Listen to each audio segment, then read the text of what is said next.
Es un honor y una felicidad poder acoger en Casa América a poetas del Brasil. Esta Casa América con mucha frecuencia es Casa Hispanoamérica y hoy es Casa Latinoamérica o Iberoamérica. Y eso creo que es algo que tenemos que celebrar, poder escuchar portugués o la inflexión del portugués de Minas Gerais. Precisamente esta creo que es una de las preguntas o de las cuestiones que desde ya podríamos lanzar, ¿no? Leo Gonçalves es poeta, es traductor, también es ensayista, ha publicado el libro que tiene aquí, Use o Aceto para Flutar, y bueno, lo digo en castellano, WTC Babel S.A. Y das Infinidades, Mariana de Matos, es artista visual y poeta, investiga sobre la contribución de la poesía sobre la poesía negra en la decolonialidad y sobre la fusión entre los campos de imagen y palabra. También practica la poesía expandida, que me gustaría que explicaras qué es la poesía expandida. Ha hecho varias instalaciones y actualmente desarrolla un proyecto sobre los poetas de Paejú, ¿lo he dicho bien? En el Sertão del Pernambuco. Vale. Y Nívia Sabina, que es graduada en Comunicación Social, poeta y slammer, o sea, practica el spoken word y es autora de Interiorana. Tiene una larga trayectoria en el activismo poético frente al racismo, la lesbofobia, el sexismo. Integra la Rueda BH de poesía y ha participado también en competiciones de slams en Minas Gerais. Yo creo que una cosa que me parece que creo que hay dos cosas que caracterizan esta mesa. Una es que ustedes tres, practican la poesía no solo escrita, sino también en formas performativas. Entonces me gustaría preguntarles un poco sobre esa relación entre la escritura y el acto, la performance. Y también la cuestión de lo que aquí en esta mesa se ha llamado lo decolonial, postcolonial, que creo que tiene que ver un poco con lo que pregunté antes, la posición de Brasil dentro de América Latina y como localización de un cierto pensamiento que tiene que ver con esa corriente relativamente reciente que es lo decolonial. Creo que estas primeras dos cuestiones podrían dar para empezar la conversación. ¿Cómo? Bueno, empezamos con el poema. Bueno, sí, si quieren empezar leyendo un poema también, sí. El poema se llama Transatlântico. Me desculpem porque quando é um botãozinho que liga e a pessoa está falando espanhol, e aí a gente vai. Então o poema se chama Transatlântico e um pouco já é o começo de uma resposta. Adiar o dia de sair do mar, se enturmar com o mar, sem querer domar o mar, ser do mar, fazer com que o mar em ser espelho olhe-se no acordo do céu, sem horizontes nem limites, aceitar que o mar, em sendo mar, se torne léu, sereia, e todo ser que se molha e que se olha, em cada pele, cada prole, tornar-se ele pele com pele, formar brânquias, formar guelras e barbatanas para estar no mar. Querer morar no mar, esquecer os dias de adiar e se espraiar por lá. pacificamente atravessar o mar, num barco à vela, num transatlântico ou num vapor. Seguir por onde for, seguir por onde o vento indicar, ouvir as conchas, ler os búzios e deixar-se levar. Deixar-se levar no mar, morrer no mar, dormir no mar, beber o mar, viver o mar, infinitivo mar.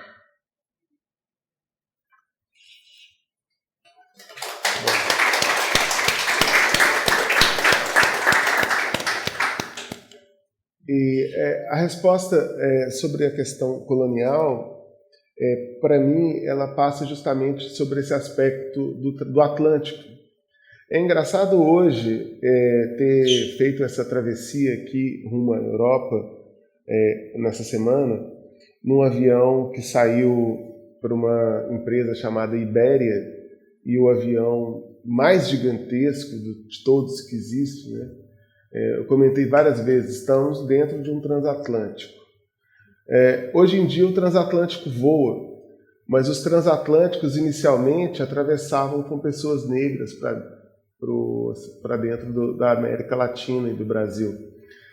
E eu sempre me recordo agora, o Ricardo sempre citado aqui, o Ricardo falando, a situação que a gente vive hoje no Brasil, ela sempre vem com uma resposta assim, sempre muito difícil, né? A gente está entrando em momentos duros, momentos difíceis, e a pergunta que fica e aquele poeta africano que estava dentro de um navio negreiro? O que ele pensava?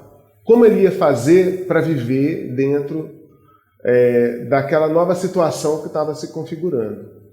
Acho que a gente é um pouco herdeiro dessa travessia, dessa pergunta, né?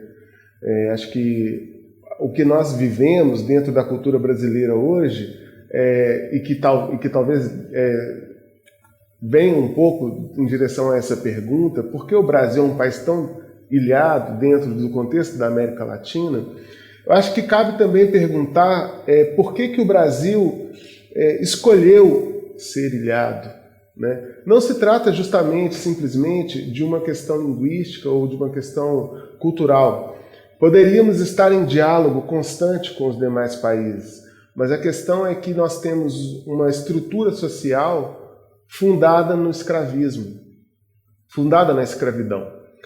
Se você escolhe olhar para o Brasil pelo ponto de vista simplesmente do que nós estamos vivendo agora, sem prestar atenção no fato de que todas as condições, todas as situações do passado, dos séculos passados, que produziram a possibilidade de uma insurreição ou de uma alteração da lógica escravista, as elites brasileiras tomaram rapidamente uma atitude e construíram algum jogo de linguagem, algum jogo tecnológico de manutenção daquela condição escravista, mantendo constantemente as pessoas negras numa condição por baixo e as pessoas que estavam no poder numa condição que se mantivesse ali naquele poder. Isso é uma situação que eu acho que diz respeito a uma lógica muito comum na América Latina, mas especialmente no Brasil. Eu costumo dizer que o Brasil é herdeiro do desenvolvimento mais antigo das formas de manutenção da opressão racial. Porque a gente é o primeiro país a trazer a escravidão, não o Brasil. Portugal foi o primeiro país a produzir a escravidão já no século XV, quando outros países só trouxeram ali no século XVII e assim por diante.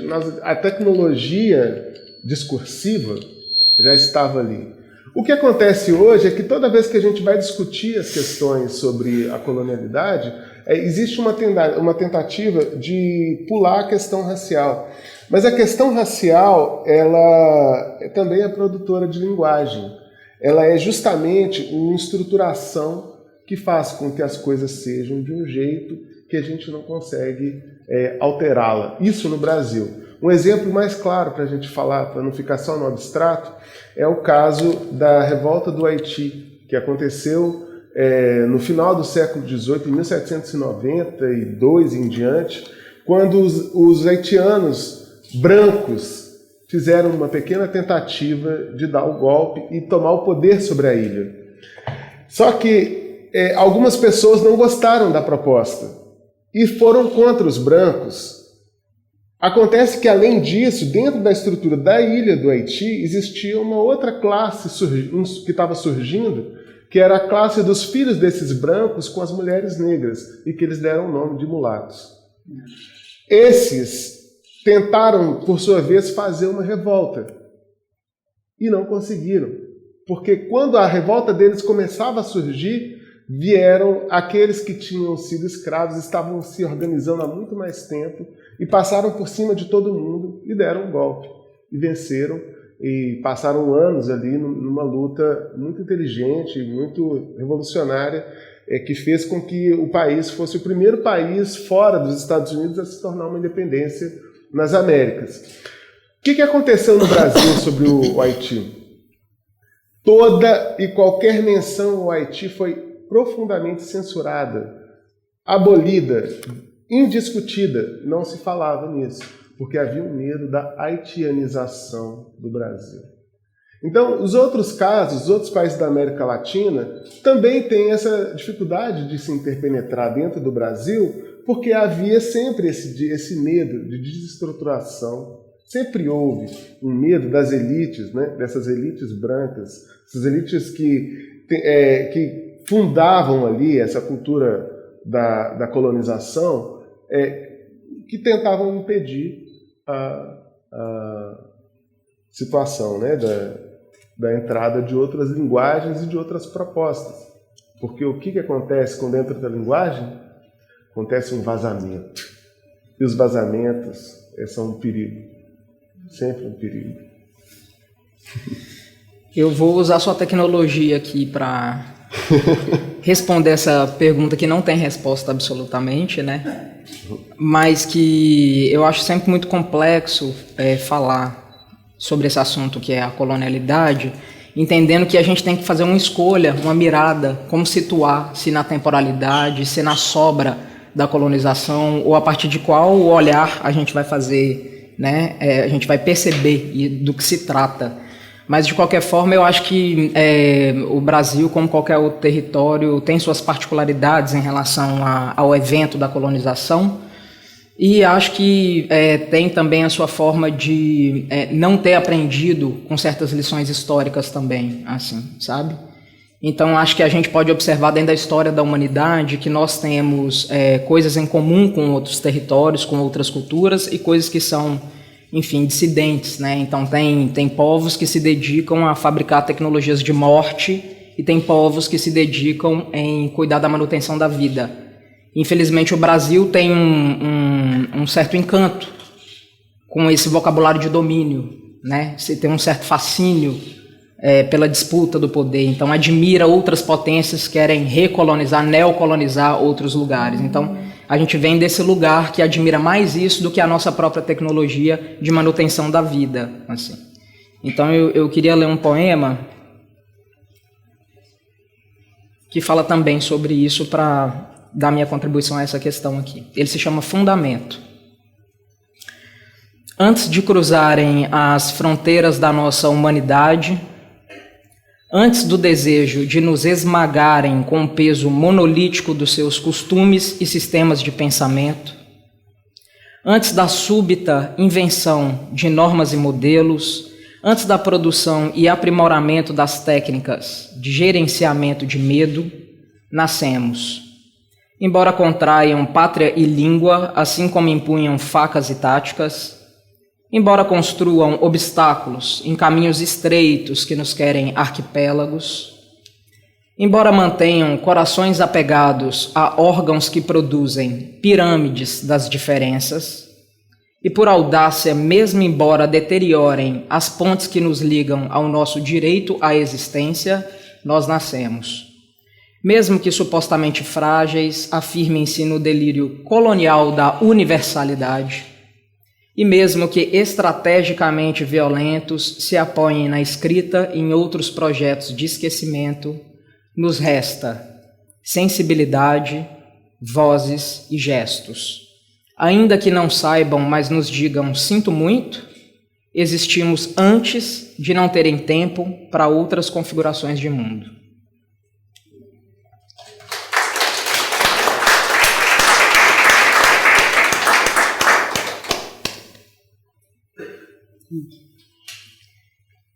Um sonho de rima.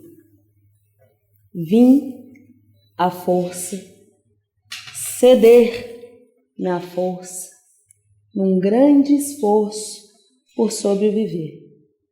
Vim negra, de cor, da cozinha para a rua, me dizia o Senhor.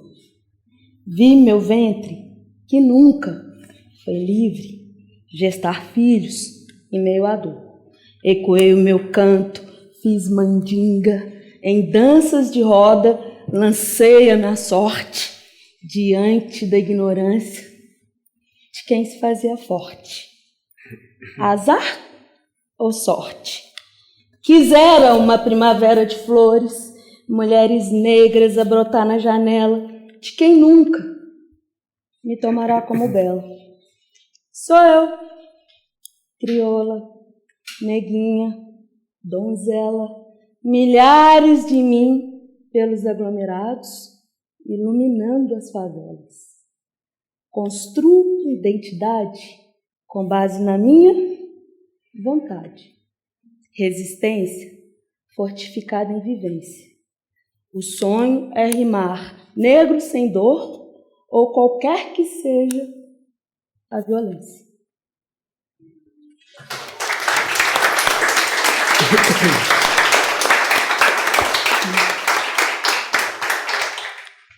Para mim é uma grande satisfação estar aqui nesse momento.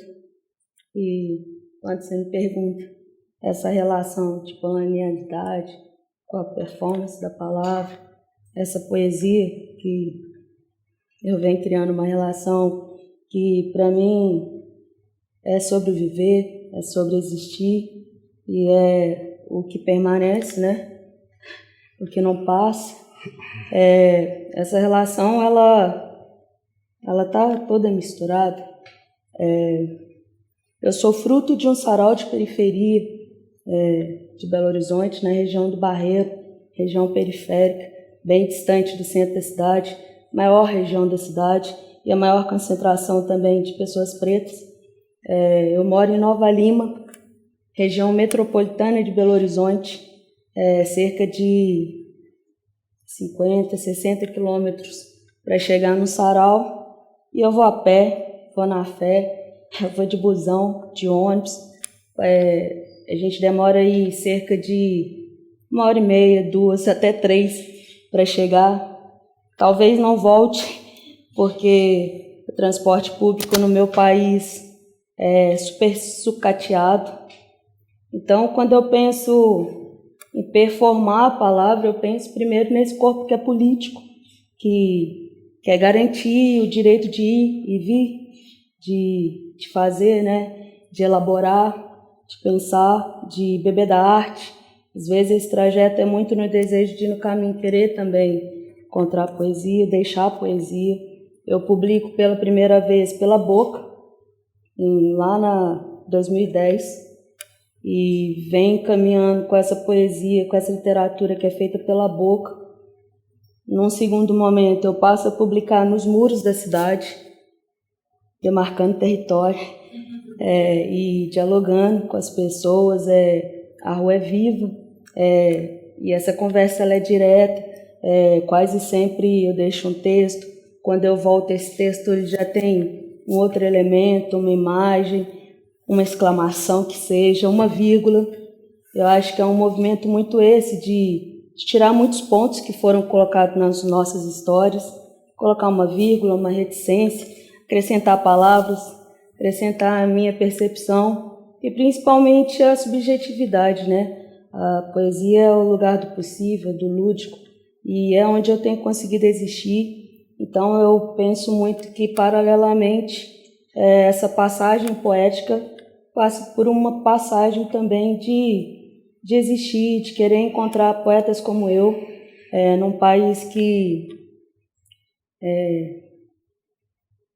faz de um tanto e muito para eu não estar aqui, para eu não ir, para eu não chegar, para que vocês não ouçam pessoas como eu, e que não criem também no imaginário popular e coletivo uma poesia que brote deste lugar onde eu habito no mundo.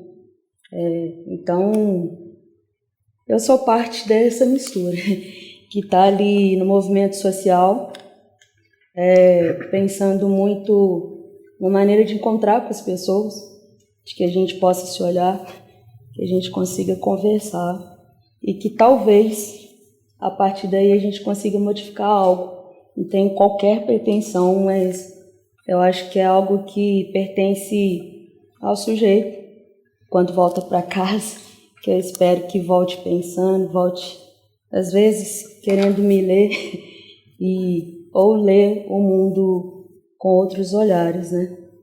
Então tem passado muito por aí. Muchas gracias. Estaba pensando que es cierto lo que dices, Leo, de la peculiaridad del Brasil. Pienso de todas formas que el hecho de ser el único país lusoparlante de América y además con la peculiaridad de que Brasil prácticamente absorbió su metrópoli, ¿no? De manera que ustedes se convirtieron en imperio, y eso creo que de algún modo también tiene algo que ver con la historia del Brasil y con la peculiaridad de ese gran mundo. Ahora, creo que evidentemente hay similitudes con el resto de América Latina, y una es que en determinado momento nuestros intelectuales, nuestros padres y madres fundadoras soñaron con lo que en el caso de ustedes, por ejemplo, Oswald de Andrade llamó la antropofagia, o en otros casos se llamó el crisol de razas, en el sentido no solo biológico, sino sobre todo cultural. La idea de que América tenía que ser de que lo propio de la cultura y de la literatura americana era justamente su mezcla y su capacidad de comerlo todo, para usar ese término de Oswald de Andrade, que de alguna manera retoma también Haroldo de Campos, ¿no? en la idea de la digestión, como él dice, el caníbal es un antólogo, porque no come cualquier cosa, ¿no? Come lo que... Entonces, la pregunta sería, ¿realmente se ha cumplido de alguna manera ese sueño del crisol, del absorber, del tomar de todas partes? Que pienso, esta pregunta va dirigida también a cómo se ven ustedes dentro de Brasil, no solo aquí como representantes de la cultura de Brasil, sino su lugar dentro, si piensan que realmente están en un lugar de centralidad, o sigue habiendo lugares inaccesibles o de discriminação o de diferenciação, não? Dentro do próprio Brasil, sim. Só para saber se eu entendi. Nossa, porque você trouxe assim antropofagia também como um... Eu acho que o Brasil, dentre outros problemas, como eu estava falando, ele também, além de importar certas teorias, ele também investiu em teorias muito complexas, como, por exemplo, a ideia de democracia racial, que foi amplamente difundida pelo mundo inteiro e que, na realidade, expressa uma grande violência histórica. Então, acho que essa imagem do Brasil miscigenado, feliz, que convive bem com as suas diferenças, é uma imagem não muito verdadeira, pelo menos não muito feliz para aquelas pessoas que tiveram seus nascimentos muitas vezes derivados de certas violências dessa mistura de raças. Então, acho que também, adoro o Oswald, mas acho que também a própria ideia de antropofagia, ela parte de certos apagamentos, porque igual agora que a gente está comemorando o centenário, né, da Semana de Arte Moderna, a gente está tentando discutir onde estão as contribuições históricas das populações indígenas e negras brasileiras dentro desse cenário. Então também é um pouco presunçoso imaginar, falando do ponto de vista, né, como intelectual brasileira, imaginar que existe a possibilidade de um ser metamorfosear culturas e dar conta de ser um corpo único de enunciação diversa. Acho pretensioso e até um pouco presunçoso e quase o retrato de uma certa cena branca da arte brasileira. Então, assim, acho que estou tentando expressar que acho que a gente não se acomoda bem nesse cenário no Brasil e, sem dúvida nenhuma, muitos de nós temos, como Nívia está trazendo, temos trânsitos muito cerceados. Então, tipo, a mim interessa bastante entender quais são as contribuições que não tiveram evidência nem na semana de 22 e hoje ainda também não tem. Então, eu propriamente pesquiso uma produção poética que não teve muita evidência no Brasil, que é essa poesia negra publicada de 78 para cá, e estou mais interessada em entender essas contribuições do que efetivamente acreditar numa ideia de harmonia racial, que é inexistente no cenário do Brasil. A gente definitivamente não vive uma ideia de harmonia racial. Assim. Eu acho que a gente tem tudo isso que você trouxe traz para a gente um campo de discussões muito complexo, que inclusive, tentando um pouco pegar um pouquinho do fio que ela lança ali, recentemente começou uma discussão no contexto da cultura brasileira sobre o que foi a Semana de Arte Moderna. A Semana de Arte Moderna aconteceu em 1922, ela teve uma grande importância e, de certa forma, ela abre um caminho para aquilo que nós somos aqui, esse grupo que está aqui, essa modernidade que nós somos, de alguma forma, ela tem um papel importante. Claro que se o Oswald, que não é, que eu diria assim, da minha parte, que não é o meu poeta favorito, mas que o que ele faz na poesia, em termos de linguagem, nos lança algo possível para a nossa linguagem. Então, talvez pudesse haver outras configurações, tem o seu papel importante, mas recentemente começou a haver uma discussão sobre justamente qual o porquê que só se fala da arte moderna a partir de 1922 e a partir de São Paulo, né? Então, São Paulo é uma cidade muito importante, industrialmente, economicamente, mas acontece que já havia modernismo. O Ricardo mesmo citou o Lima Barreto, já existiam outras modernidades que já vinham nos habitando dentro do contexto de um país como um todo, né?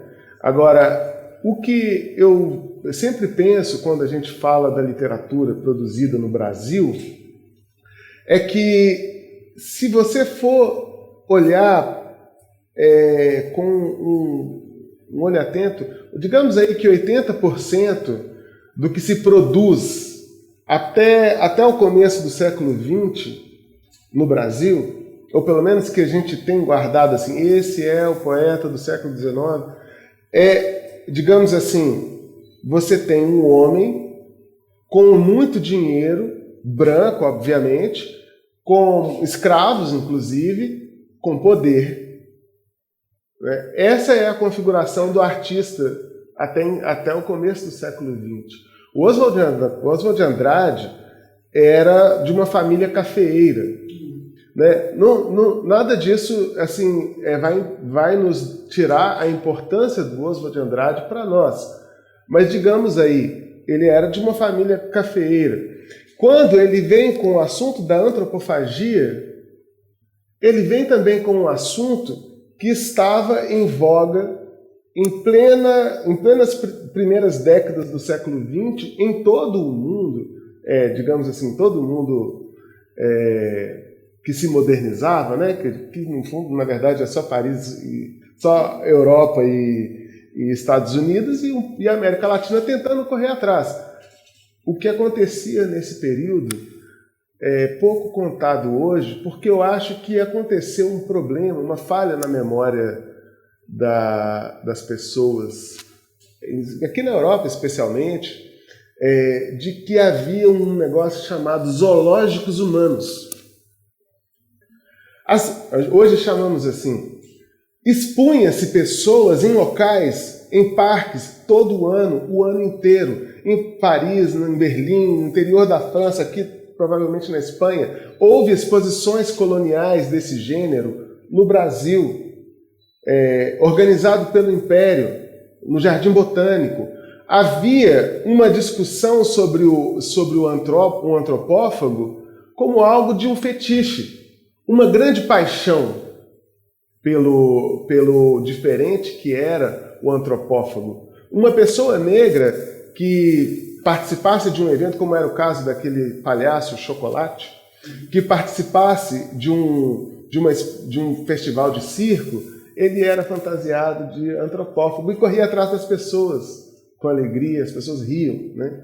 Então isso faz parte de um imaginário que foi construído num período e que, de alguma forma, tem um problema aí, que dentro do Brasil tem essa cultura indígena, de fato houve a antropofagia indígena, ela atravessou muitas fases da história do povo indígena, mas a reinvenção dessa ideia da antropofagia, ela é curiosamente traçada por uma elite branca também. E isso é justamente o que precisa entrar em jogo no momento em que se fala assim, o Brasil, que se tornou um império. Mas o Brasil que se tornou um império não é o Brasil que a Nívia e a Maré, a Maré e nós aqui, habitamos. Nós somos personagens perdidos. Nós somos personagens que não supostamente deveríamos estar dentro de um contexto em que se fala da literatura no Brasil. Não estou falando que não deveríamos, né? Nós devemos estar. Mas não se espera, né? Não se espera isso.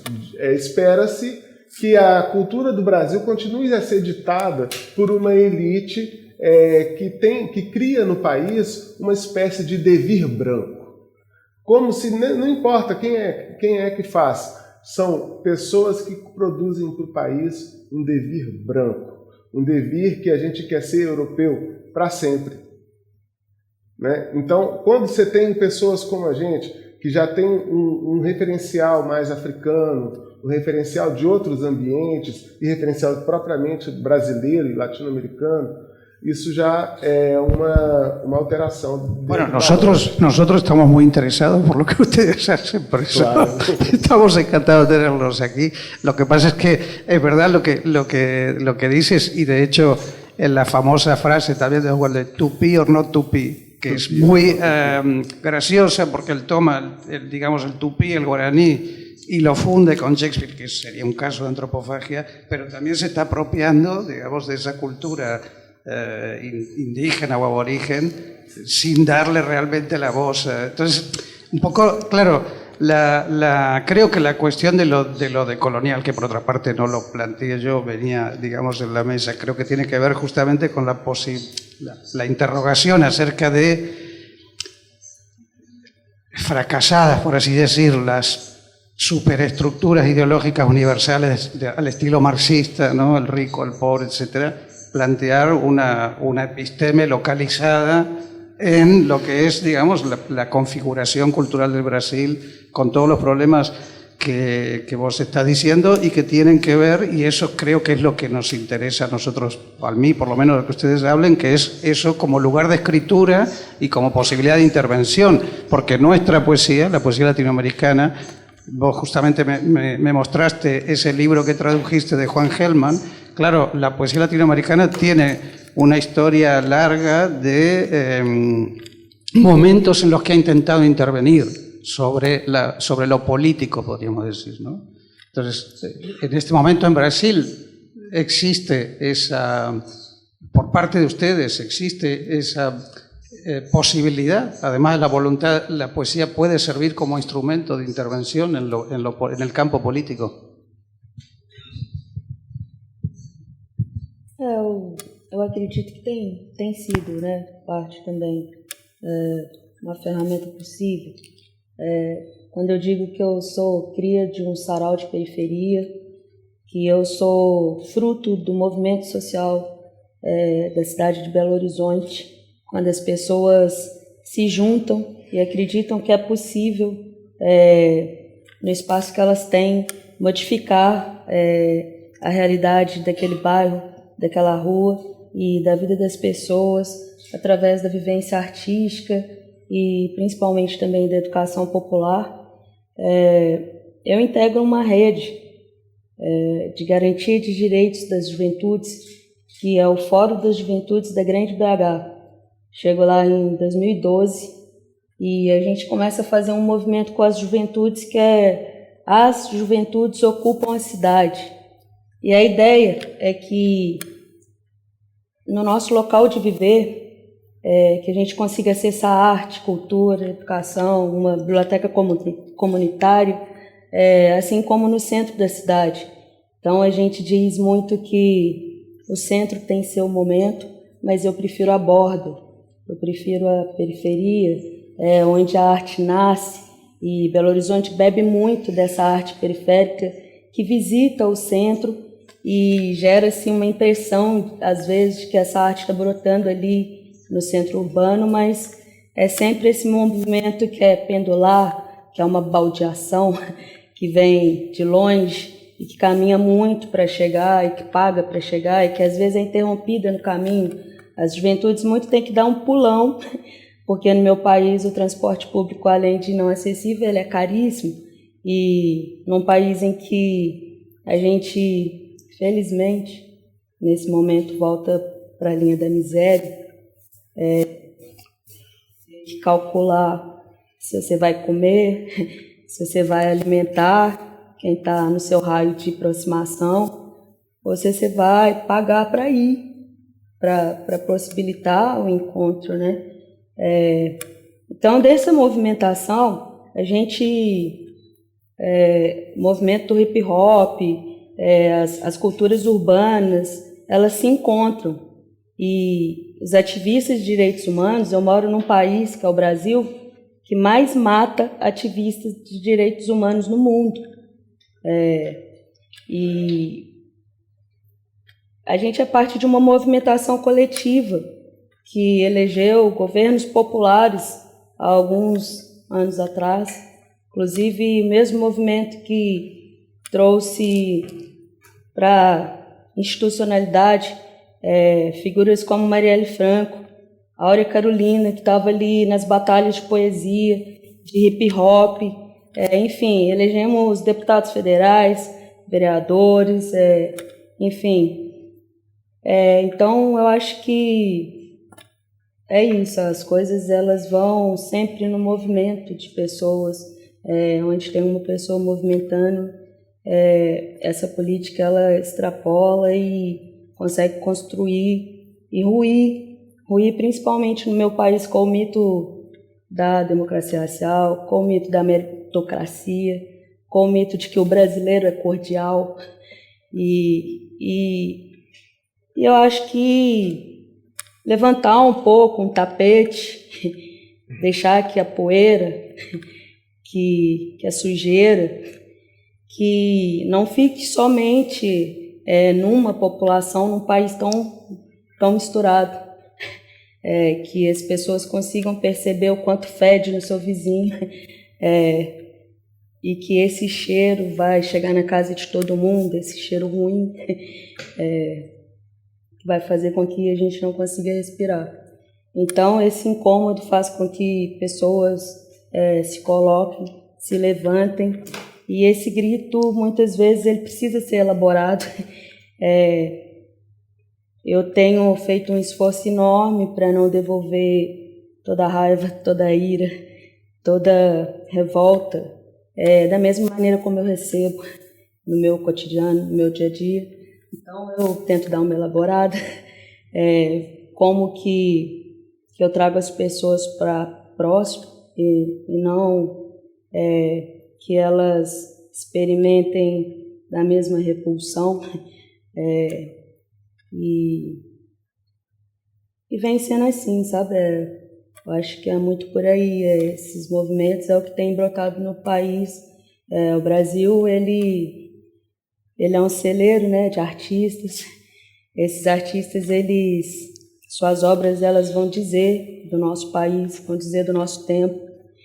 E as coisas vão traçando outras histórias e outras narrativas que dizem muito mais de nós e da nossa coletividade do que a história única que nos foi contada e que foi plantada para o mundo como imagem de Brasil. Assim.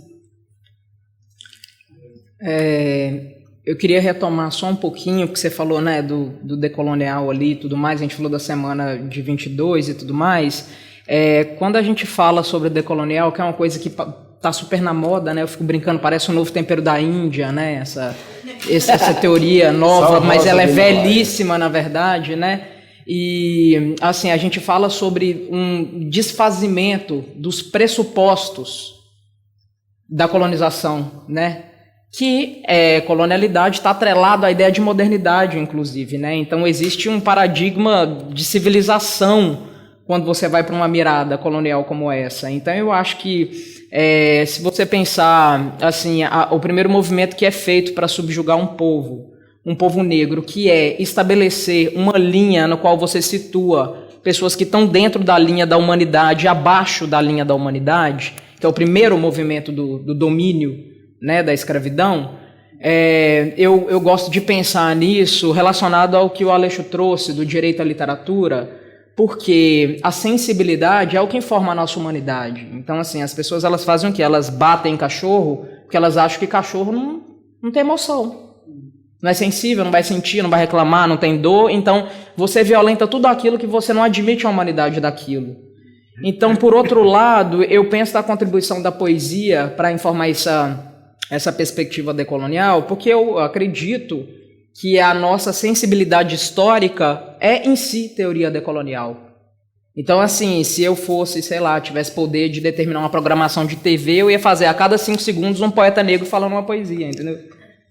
Que a gente precisaria conseguir efetivamente, quando o Aleixo novamente fala do fato de que a morte da juventude negra brasileira não causa nenhum tipo de comoção, a Denise Ferreira da Silva também fala sobre isso, é justamente pelo fato, o mesmo exemplo que eu dei do animal, a gente não sensibiliza com aquilo que a gente não admite à humanidade, a gente ainda está sob uma lente de um jugo que é colonial até hoje. Então, assim, de que forma a gente poderia trazer as nossas sensibilidades históricas negras para mediar esse olhar que ainda é muito colonial em relação à nossa existência? Então, eu acredito efetivamente no poder da poesia, sobretudo da poesia negra, para contribuir para o desfazimento dessa grande bagunça cognitiva gerada pela colonização.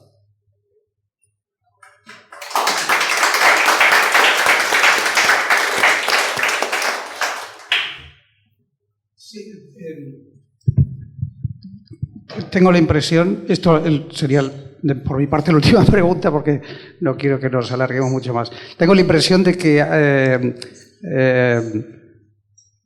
en Brasil, como en Estados Unidos, hay un lugar para lo popular representado por la música donde sí se permite, ¿no?, una cierta inserción de la negritud, de lo negro, mientras que las letras ya forman parte como de una cultura nacional que se quiere ya más, ¿no? Entonces me parece que ahí se ponen más dificultades al acceso. Y quería en ese aspecto, bueno, preguntar sobre la experiencia de ustedes, o sea, si han sentido en algún momento que se les, como escritores, no como personas con un determinado origen familiar, o si en algún momento sintieron que se le ponían dificultades en el acceso a una cierta centralidad en el sistema literario del Brasil, ¿no? Todos nós experimentamos esse problema, porque a gente vive numa sociedade que... eu brinco muito que eu adotei há um tempo atrás a alcunha de salamalandro, que é uma mistura da salamandra com o malandro, Mas para brincar com essa ideia de que para conseguir alguma coisa diferente daquilo que se espera, né, para eu entrar no ambiente que eu gostava, que era o ambiente da literatura, eu tinha que estar sempre aplicando alguma coisa, algum jogo, algum subterfúgio. E a salamandra tem esse mito, né, que entra no fogo e não queima, né? E aí eu acho que, para mim, a questão é de linguagem, né? Eu fui buscando, para mim, o meu caminho no termo de linguagem e descobri que estava me faltando. Eu acredito muito num lugar de chegada, num lugar para onde eu quero falar. E eu não estava conseguindo ver nesse lugar que eu queria falar, né? Quer dizer, para esse lugar a quem eu queria falar, a poesia acontecer. Então, eu acho que a base está um pouco nisso, assim. Me interessa muito, em termos de contexto, saber que eu consigo muito mais conversar com a minha colega que trabalhava comigo na cafeteria. Ela era cafeteira e eu era o livreiro. Então, ela vinha e falava: eu não gosto de poesia. Não entendo para que serve isso. Aí eu pegava ela e falava assim: vem cá, vou te mostrar. Aí vamos ler aqui. Aí a gente lia junto o poema. E ela dava risada e se divertia com aquele poema. Do outro dia ela já estava comigo de novo. Me mostra esse poema. Me mostra aquele poema que você me mostrou no outro dia. Sabe? Então, o que me interessa é saber que para quem eu quero falar, né? E acho que a gente vive num país que tem uma população negra que é uma maioria absoluta, mas que é exatamente como você descreveu, uma população negra que não tem o direito a outra coisa que não seja futebol, ser um bom futebolista, um bom dançante, um bom instrumentista. Mas se passou para outras linguagens, aí não é coisa de preto, vocês estão fazendo isso errado, fazem como fazem com a Ana Elisa, pinta esse cabelo. Né? Então, vai tocar um tambor, não escreve poesia. Então, esse jogo, né, dessa desobediência, que produz também uma poesia que tende para a alegria, que está mais pro... Eu também sou como o Ricardo e o Renato. Eu acho que a poesia ela tem algo que vai para o campo da alegria mesmo. Ó, Campo Alegre. E aí... eu acho que tem um cenário que é esse cenário, né, assim, eu tenho até uma certa dificuldade em falar em termos meio generalizantes, sabe? Assim, eu particularmente sei que minha história de vida não retrata, não representa a história de vida dos sujeitos negros brasileiros, mas eu tive muito incentivo na minha casa, assim, eu ousaria dizer, acho que se meu pai e minha mãe tivessem, que eles iam ficar felizes, eu sou um poema dos meus pais mesmo, assim, sabe? Eles sempre incentivaram muito, assim, a atividade intelectual, assim, sabe? Então era um negócio, meu pai é arquiteto, minha irmã é arquiteta, e minha mãe é assistente social, então na minha casa sempre era muito incentivado isso. E aí eu falo um poema porque é um poema bem trabalhado, inclusive, sabe? Do tipo assim, de incentivarem mesmo a literatura e, enfim, todo o exercício intelectual. Então, a dificuldade, na verdade, era mais de transitar em relação a esse mundo externo. E acho que me incentivaram a esse lugar de ser poeta, sobretudo na insubmissão, entendeu? Então, assim, essa postura insubmissa como algo bastante pedagógico da minha formação, eu acredito que é o grande incentivo para se ter coragem de se anunciar poeta no mundo, vindo do território que a gente vem, com as particularidades do Brasil em relação à morte da subjetividade negra, assim, né? Então, nesse ponto de vista, sim, e assim também, essa mesma postura insubmissa é que, tipo, em casa você é incentivado, mas você vê um mercado editorial que não abre muitas possibilidades de publicação, mas tão insubmisso que eu também, assim como a Annelise, me interessei por publicar. Então, se é difícil mandar o original para a editora, que são poucas editoras, então como é que faz para fazer mesmo? Então aí eu já fui atrás de aprender a editar meu próprio livro. Eu estou aqui publicando esse livro aqui, que não foi nem lançado no Brasil ainda, que é No Pier do Peito. é meu 6º livro. 3 dos meus livros eu mesma fiz, cortei papel, costurei, fiz capa, divulgação, release, tudo. Então, assim, também, por outro lado, tem uma coisa assim, sabe? Eu fico brincando às vezes que o Brasil tem muros, muitos muros, mas eu sou alto, eu pulo muro, entendeu? Então, é isso. Qual que é o nome da pergunta? Falando sobre sua questão formativa, como que você enxerga essa questão da... Eu estou fazendo sua tradução para ela aqui. Por favor. Isso já é o telefone sem fio, porque eu já ouvi a tradução da colega e estou repassando. Eu não estou conseguindo ouvir a tradução e não hablas. Não, foi tendo um pouquinho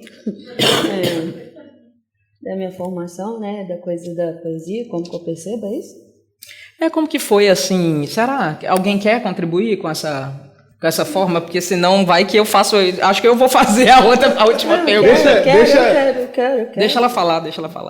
Então, eu sempre penso que... Eu lembro, né, quando eu tento capturar lá atrás, onde que veio, né? A escola, ela me distanciou também. Acho que alguém trouxe na mesa anterior, acho que foi o Renato, se não me engano. Me distanciou muito. No percurso escolar, eu não estava ali me percebendo poeta ou me apaixonando pelos clássicos brasileiros, não, que estão nos currículos, né, escolares.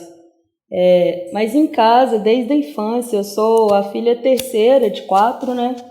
E meu pai tinha um hábito que era, quando a gente estava fazendo muita bagunça, botar os 4 sentados para ouvir vinil.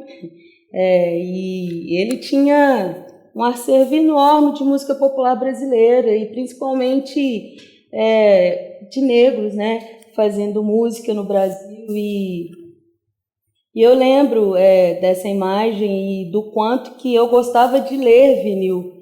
Então, as minhas primeiras leituras era aquela bolacha gigante que sempre tinha um encarte muito bem elaborado, com imagem, com texto, com ilustrações. E eu achava incrível como que aquilo ali que eu lia, de repente se transformava noutra coisa, com melodia, com os instrumentos acompanhando, e como que aquilo ali voava, né?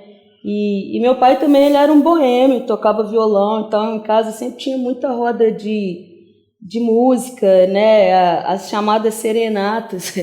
Quando minha mãe ficava brava com ele sempre chamava os amigos na madrugada, chegava chapado, bêbado, com um monte de amigo para fazer uma serenata para minha mãe com um buquê de rosas. E eu era uma das primeiras a acordar com essa serenata. Ou eu acordava com a serenata ou com a minha mãe com uma mangueira d'água expulsando todo mundo. E era isso, eu ficava acompanhando, né, aquela história. No outro dia, ou estava um chamego demais, ou estava pior do que estava antes. E eu gostava muito de ler os livros que o meu pai tinha, com as cantigas, com as cantigas de roda e tudo mais, e via muita poesia ali, né? Então aquilo eu gostava. E eu e meus irmãos, a gente tinha uma brincadeirinha, os 4. Minha mãe tinha uma coisa que irmãos não brigam e vocês brincam entre vocês. Então a gente sempre muito unido e tentando se divertir um com os outros. A gente tinha uma brincadeira que era de inventar musiquinha, nós 4. Então passava o dia os 4 cantarolando, improvisando, e eram as nossas músicas. A gente falava que a gente era um quarteto, e tinha um gravadorzinho que a gente gravava, fazia bandinha e tal. Minha avó, ela tinha ainda, ela trazia no corpo toda a violência da escravidão que ela viveu.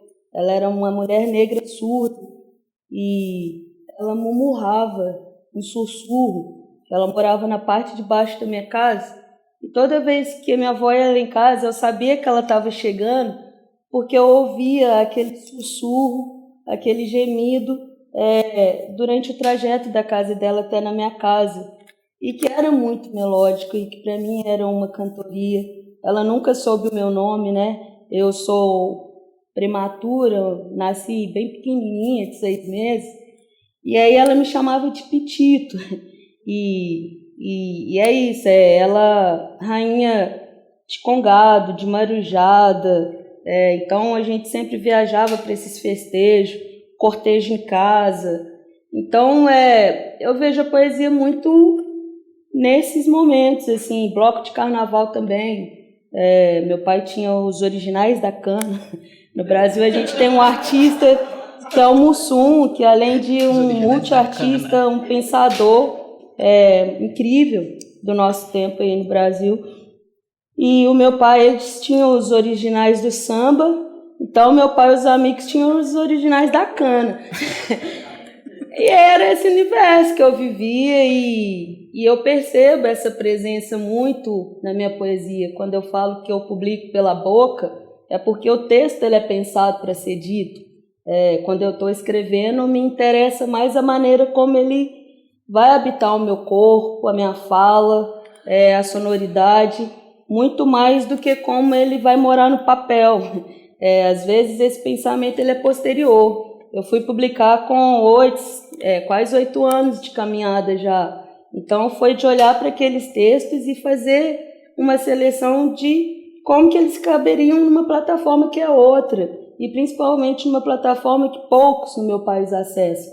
É caro, é difícil de acessar, uma série de questões. Então, eu penso que essa poesia, né, essa arte, ela vem muito de capturar mesmo. Eu costumo dizer que a poesia está aí, né? A gente precisa parar para observar, para capturar. Tem uma poesia ali, tem uma poesia aqui, tem uma poesia em mim. E o exercício é esse. Muchísimas gracias. Bueno, muchas gracias a los tres. Creo que ha sido una mesa espléndida. Yo personalmente he aprendido más de Brasil en esta hora que en muchos años de lector. Así que muchas gracias y gracias a ustedes también.